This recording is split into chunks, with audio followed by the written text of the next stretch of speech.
Every single day, between 1.5 to 2 million barrels of Russian oil move across the Black Sea. This volume represents a massive portion of the revenue used to fund the Russian economy. To keep that oil flowing around global sanctions, Russia uses a shadow fleet. These are commercial ships that operate completely off the grid, hiding in plain sight as generic, unmarked tankers.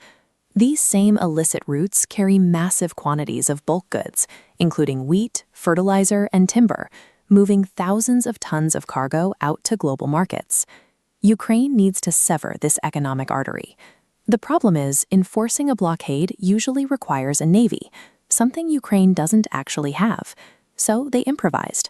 They took commercial motorboats, packed half a ton of explosives onto the front, and automated them. They call these improvised drones sea babies. Strapping a bomb to a boat is straightforward enough. The actual challenge for Ukraine was figuring out how to find a totally dark ship in the middle of a massive featureless ocean. The Black Sea is 1,100 kilometers wide. The Ukrainian sea babies have a range of 1,500 kilometers. Every inch of water is within striking distance. With this excess range, they sail into open water and loiter, waiting for a target to cross their path.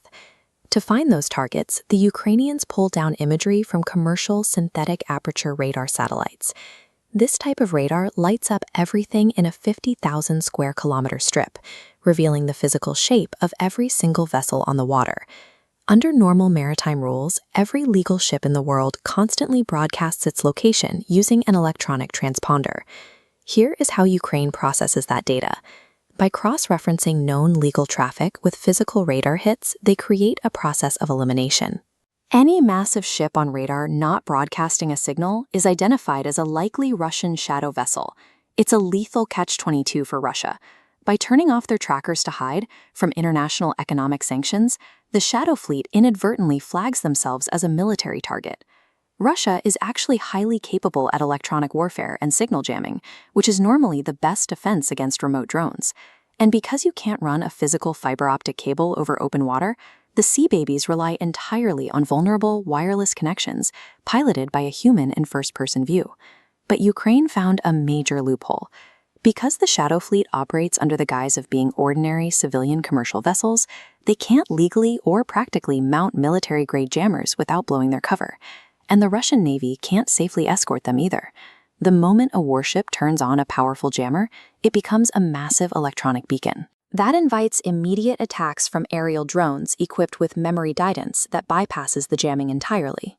With electronic defenses stripped away, the sea babies simply approach the defenseless commercial vessels from behind, getting in close to detonate half a ton of explosives right at the engine room and propeller shaft.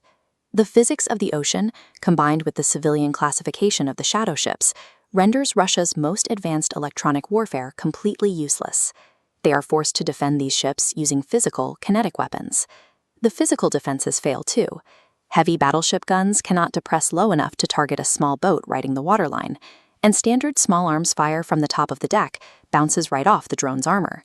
Russia's final desperate option was to launch military attack helicopters from the coastline to physically hunt the drones from above. Ukraine adapted instantly. They bolted anti-air missiles directly onto the remote motorboats and began shooting the hunting helicopters right out of the sky. This entire sequence of move and countermove, from the initial drone attacks to shooting down helicopters, happened over the course of just 4 to 6 weeks. Russia has now stopped flying those helicopter sorties altogether.